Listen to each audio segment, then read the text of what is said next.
আসসালামু আলাইকুম। আশা করি সবাই ভালো আছেন। এখন কথা বলবো আমি ওমেগা 3 ফ্যাটি অ্যাসিড নিয়ে। এটা অত্যন্ত একটা উপকারী উপাদান আমাদের। ওমেগা 3 ফ্যাটি অ্যাসিড কোথায় পাওয়া যায় বেশি?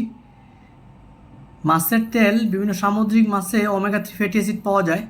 বাজারেও অ্যাভেলেবল বিভিন্ন কোম্পানির এটা কিনতে পাওয়া যায়।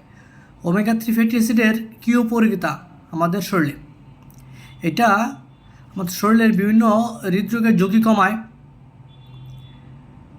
নিউনেটের বাচ্চাদের বিভিন্ন রক্তনালীর সমস্যাকে প্রতিরোধ করে, রক্তে ট্রাইগ্লিসারাইডের পরিমাণ কমায়, ব্রেনের এবং কগনিটিভ ফাংশন উন্নতি করে, চোখের বিভিন্ন রোগ থেকে রক্ষা করে এবং বিভিন্ন ক্যান্সার যেমন colon cancer, breast cancer, prostate cancer এসব থেকে আমাদেরকে রক্ষা করে। তাই ওমেগা সমৃদ্ধ খাবার, বিভিন্ন সামুদ্রিক মাছ খান এবং নিজেকে সুস্থ রাখুন।